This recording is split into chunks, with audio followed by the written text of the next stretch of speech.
재벌가 이혼이 여러모로 이슈가 되고 있습니다. 이혼 항소심 재판에서 1심보다 2배 넘는 재산 분할 액수가 인정됐는데 그 배경에는 노태우 전 대통령의 비자금이 있었습니다.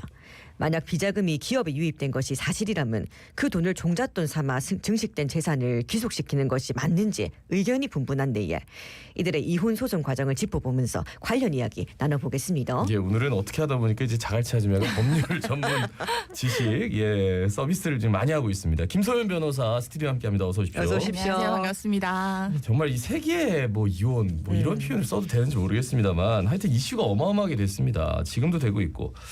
그 이슈가 되고 있는 SK 최태원 회장, 노소영 아트센터 나비 관장의 이혼 현재까지 진행 과정 좀 짚어주실까요? 네, 지난달 30일에 그 항소심 재판 선고가 있었죠. 예, 말씀하신 것처럼 1심보다 재산 분할 액수와 위자료 금액이 대폭 늘어나서 이슈가 됐는데요.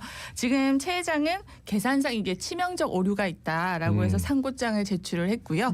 노관자 측은 아쉬운 점이 없지는 않지만 상고하지 않겠다는 의사를 밝힌 바 있습니다. 결국 이 사건은 대법원 판단을 기다려봐야 할 것 같습니다. 네, 말씀하신 대로 2심에서 최 회장이 노관장에게 위자료 20억 원 그리고 재산 분할 1조 3,808억 원 지급하라고 판결을 했거든요. 네. 2022년 1심이 정한 위자료가 1억 원이었고 이 재산 분할 665억 원이었는데 이때보다 20배로 늘린 액수거든요. 2심에서 1심의 20배에 달하는 이 위자료를 산정한 배경이 뭘까요? 사실 이혼에서 이 위자료라는 게 결국 유책 배우자한테는 혼인 파탄의 책임을 묻는 이 징벌적인 의미가 있는 거고 네네. 상대방한테는 그동안 받은 정신적인 육체적 고통을 이제 금전으로나마 좀 위로하겠다라는 의미가 있는데 이 재벌의 경우에는 사실 위자료를 1억 원을 주고 받는다고 해서 그치. 사실 당사자의 그 무슨 의미가 있겠습니까? 예, 그래서 예. 그런 의미에서 이제 이례적으로 20억 원을 인정한 거라 볼 수 있는데요. 그동안 이혼 위자료가 통상 2천만 원에서 3천만 원 정도 인정이 됐었는데 좀 이번 판결을 계기로 좀 위자료 금액이 좀 현실성 있게 인정되어야 할 것 같습니다. 그러니까 위자료 20억 원 그러면 아니 재벌이 20억 원이야라고 하는데 징벌적 성격을 본다면 그렇죠. 통상적인 의미에서 보면은 굉장히 많은 액수다. 그렇죠. 확실히 징벌적 의미가 컸다. 이렇게 사실 판단할 수 이게 있는. 전체 재산 분할 규모를 고려하자면은 20억 원은 지금 1조 얼마 나오는 상황에서 네. 그 정도는 인정이 돼야 될 것 같습니다. 그런데 이제 통상 2천만 원, 3천만 원 정도니까 네. 굉장히 많이 인정을 받았다. 노소영 관장 측이. 네. 재판부가 최 회장이 소송 과정에서 부정행위에 대해 진심으로 반성하는 모습을 보이지 않았고 헌법이 보호하는 혼인의 순결과 일부 일처제를 전혀 존중하지 않았다. 이렇게 밝혔는데 이것도 좀 자세하게 짚어주시죠. 네, 재판부는 최 회장이 그 혼인 관계가 해소되지 않았는데도 김희영 TNC 재단 이사장과 재단을 설립하고 현재까지 함께 공개 활동을 하면서 마치 이 배우자 유사 지위에 있는 것처럼 행동한 점, 또 이 상당 기간 부정행위를 계속하면서 이 헌법이 존중하는 혼인의 순결과 일부 일처제를 전혀 존중하지 않은 태도를 보였다고 질타를 했습니다. 이 또 그 최 회장이 노 관장하고 별거를 한 이후에 2019년부터는 이 카드도 정지시키고 생활비 지원까지 끊었었는데 그렇죠. 이 김희영과의 관계 유지에서는 무려 219억 원 이상을 지출을 했다는 점도 언급을 하면서 1심 위자료 액수는 너무 적다. 그래서 증액이 필요하다라는 점을 강조를 했습니다. 네, 2022년 12월에 1심에서 노 관장이 SK 회사 자산 형성에 실질적으로 기여했다고 보기 어렵다고 보고 이 최 회장이 보유한 주식은 증여 상속으로 물려받은 특유 재산이라고 받아들였었지.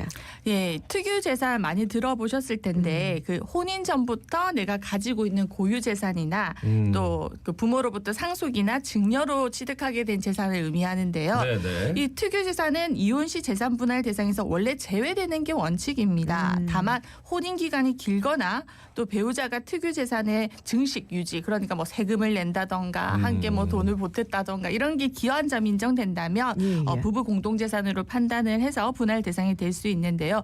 이번 이혼 소송에서 1심과 2심의 판단이 엇갈린 것도 특유 재산 인정 여부에 따른 것입니다. 1심에서는 SK 주식을 특유 재산이라고 판단을 해서 재산 분할 대상에서 제외했지만 2심 재판부는 공동 재산이다라고 보고 분할 대상에 포함시켜서 판단을 했던 것입니다. 그러니까 1심에서는 최태원 회장이 다 물려받은 거다. 그렇죠. 이거는 가를 수 없다라고 했는데 네. 2심은 같이 만들어간 거다. 네, 네. 네. 그렇기 때문에 공동재산으로 인정해야 된다. 그 SK 주식도 분할 대상 재산이라고 본 이유가 있겠죠?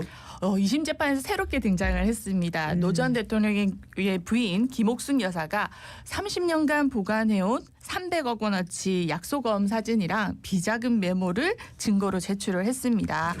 재판부는 최 회장을 장인이 그 노 전 대통령 측으로부터 비자금 300억 원을 받아서 그룹을 이끌어온 자수성가형 사업가로 보면서 노관장의 재산 형성 기여를 인정을 했던 것이죠. 그러니까 자수성가한 게 오히려 본인에게 더 그렇죠. 불리한 상황이 됐어요. 예. 다 아버지한테 물려받아야 되는데 그렇네요. 이게 그리고 비자금 300억 원 이런 것까지 나오니까 세상 사람들이 정말 한숨 나오는 좀 안타까운 그리고 좀 분노하는 분들 계시고요. 그렇죠. 예. 근데 이게 보니까 또 통상의 경우랑 달리 법원이 이렇게 대기업 경영인이 이혼재산 분할 소송에서는 주식을 분할 대상에 포함시키지 않았다고 하더라고요. 근데 이번에는 이렇게 분할 대상에 포함을 한 건데 왜 그렇게 보십니까? 사실 통상 이혼 소송할 때 저희는 그 일방이 보유한 주식이 이게 상장 주식이든 비상장 주식은 상관없이 다 그 혼인 기간이 길고 재산 형성 기여한 바가 있으면 재산 분할 대상이 됩니다.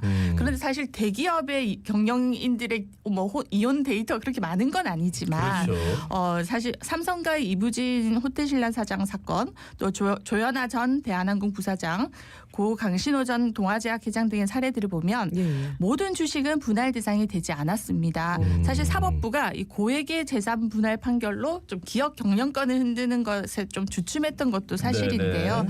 다만 그 최 회장과 노 관장의 경우는 이 재벌과 정치인의 혼맥으로 결혼이 이루어진 경우였기 때문에 좀 특이성이 있고요. 많이 그 실질적 무형적 기여가 있다면 당연히 인정을 해야 합니다. 그러니까 이전까지는 기업 경영권을 흔드는 것에 대해서 재판부도 조금 조심스러웠다면 그렇죠. 그러니까 오죽했으면 이럴까라는 생각도 한편으로는 드는데 그러니까 보니까 이제 91년 경에 그 노태우 대통령으로부터 원고 부친에게 상당한 자금이 유입됐고 이외에도 노 전 대통령의 무형적 기여가 있었다고 판단을 했다라는 게 눈에 띄고 그 노 전 대통령이 최 선대회장에게 일종의 보호막 방패막 역할을 했다. 이와 관련해서 좀 짚어주실까요? 재판부는 당시 SK그룹 역시 좀 출처가 불분명한 돈으로 태평양 증권을 인수하면서 근데 정부로부터 이 세무조사나 검찰 수사를 안 받았다는 점을 좀 짚었습니다. 실제 1992년 국정감사 질의 과정에서 이 인수자금에 대해서 가세당국의 좀 출처 조사가 필요하다 그런 의견이 나왔는데요. 이런 논란이 있음에도 불구하고 얼마 지나지 않아서 최종현 선대회장은 이동통신 사업 인수에 들어갔습니다.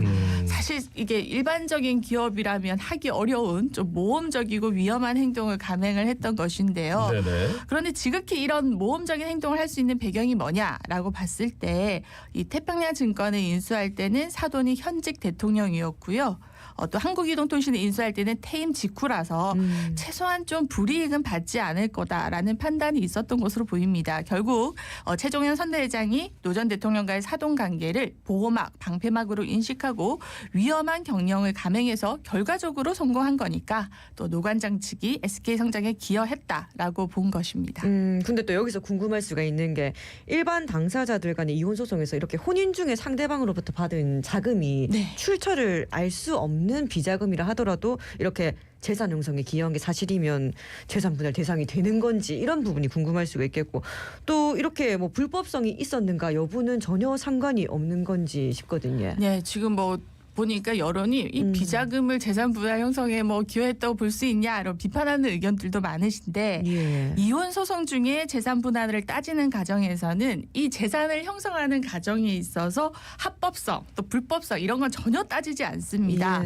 이거 불법 재산인데 추징해야 되는 거 아니냐 이거는 사실은 부부 사이에 이 돈을 어떻게 나누냐의 문제하고는 전혀 상관이 없고요. 이건 사법 처리 대상이 되는지 이게 별개의 문제인 거죠. 그러니까 이 소송 이후에 이제 SK 이 두 분을 상대로 해서 이런 불법성에 대해서 분명히 또 소송이 진행되지 않을까. 왜냐하면 이렇게 공개가 됐단 말이에요. 그리고 실제로 대법원에서 인정을, 그러니까 상고법원에서 인정을 한 거잖아요, 그죠? 그렇죠. 상소심에서. 상소심인데, 예. 그러니까 그러면 앞으로 갈수록 문제는 더 커질 것 같은데 일단은 이 재판에만 좀 주목하면. 노관장의 주장처럼 노 전 대통령이 300억 원의 비자금이 전달돼서 그 돈이 기업 성장에 기여한 게 사실이다. 그러면 말씀드렸듯이 최소한 사회적 책임이 좀 있어야 되는 거 아닌가? 안 그래도 지금 진보당은 이 비자금으로 추정되는 300억 원을 몰수하기 위한 법안을 발의하겠다라고 하고 있는데요. 이 노태우 전 대통령이 이미 사망을 했고요. 또 시효도 지났기 때문에 뭐 한수나 추징은 사실상 쉽지 않습니다.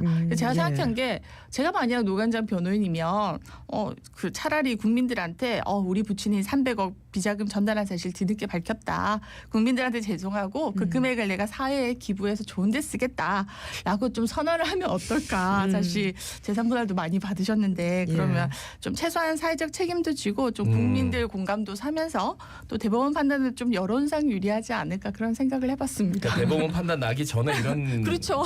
일련의 행동을 한다면 네. 훨씬 더 여론도 좀 돌아서지 않을까 이런 얘기. 그리고 이제 노태우 회장 측에 또 새로운 카드를 꺼내든 게 이 항소심 재판부가 재산 분할 관련 계산 오류를 인정하고 판결문을 수정을 했거든요.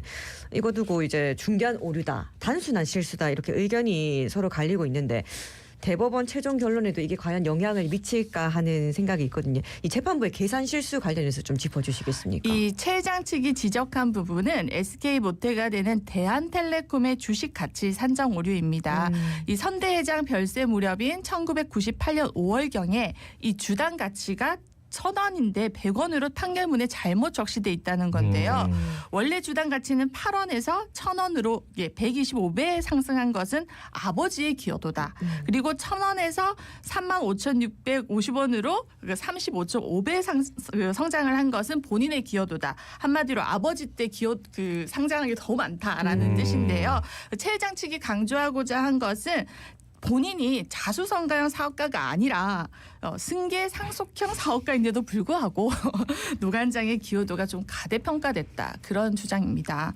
이 사실 재판부도 이 수치 오류에 대해서는 인정을 하고 네네. 판결문 내 숫자를 수정 경정해서 양측에 다시 송달을 했습니다. 하지만 기존 판결의 본질에는 영향이 없다고 이게 선을 그으면서 이례적으로 또 언론사에 설명 자료도 배포를 했는데요.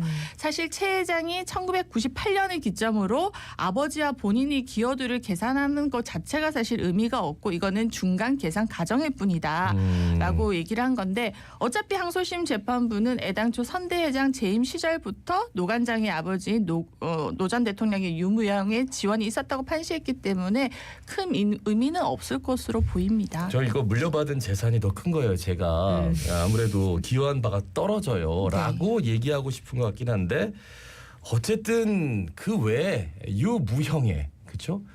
분명히 이렇게까지 사돈이고 300억 뭐 비자금까지 지원해줬다면 그 외의 것들도 더 많을 것이다. 야, 근데 이렇게까지 다 드러나니까 뭔가 좀 씁쓸합니다. 보는 사람 입장에서. 국민들만 아마 씁쓸할 겁니다. 예, 정말 이게 뭔지 싶어요.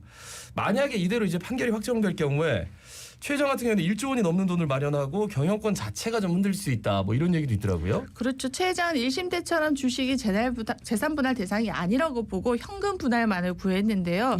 이 주식으로 재산을 나누게 되면 양도세 등 부가적인 세금이나 이자가 발생하지 않아서 좀 손실을 줄일 수 있었을 텐데 이대로 확정이 되면 그 많은 현금을 마련하기 위해서는 주식이나 부동산을 처분을 해야 되고 그런데 매각도 쉽지 않을 거고 또 부가적으로 비용이 많이 듭니다. 그러면 결국 좀 경영권 자체가 흔들릴 위험이 있는 거죠. 예. 이렇게 또 최 회장과 노 관장의 이혼 소송을 보고 좀 끝으로 어떤 말씀 남겨주시겠습니까? 예, 사실 제일 쓸데없는 게 사실 재벌 걱정이다라는 말이 있는데요. 저는 이번에 재산분할 액수도 놀랐지만 이 위자료를 20억 인정했다는 점에서 큰 의미가 있다고 봅니다. 그러니까 재산분할에 우리는 뭐 초점을 두고 있는데 위자료가 20억 원이다. 이것도 굉장히 크다라는 그렇죠. 거죠. 변호사로서. 사실 이 간통죄가 폐지되고 나서 위자료 액수가 좀 늘어날 거다라는 전망이 있었지만 제자리 걸음이었습니다. 좀 이번 사건을 계기로 위자료 산정에 있어서 유책 배우자의 책임의 정도, 또 상대 배우자의 피해 정도, 또 전체 재산 분할 액수 등을 좀 고려를 해서 유책 배우자에게는 좀 징벌적인 의미가 있는 위자료 금액이 좀 인정이 되어야 될 것 같습니다. 그런 얘기도 있어요. 예. 위자료를 좀 다운시키는 변호사 비용 내는 게 훨씬 더 낫다라는. 그러니까요. 근데 어쨌든 이런 사회적인 통념이 좀 바뀌었고 시대가 변했고 그리고 이혼 소송을 보면서도 그 가진 사람들이 사회적 책임도 분명히 있고, 예, 재산을 증식하더라도 불법적인 모습은 안 된다라는 여러 가지 경종을 울리는 그런 모습도 좀 이야기를 해야 되는데 다른 방송에서 이야기를 안 해가지고 말씀 오늘 여기까지 듣겠습니다. 고맙습니다. 네, 고맙습니다. 감사합니다. 김소연 변호사였습니다. 예, 오늘 7월의 첫날이자 한 주의 시작입니다. 이번 한 달도 힘차게 잘 지내 보입시다. 자갈자짐의 18,445회 김예지였습니다. 예, 아나운서 김동윤이었습니다. 오늘도 힘찬 하루 보내십시오. 고맙습니다. 맞습니다.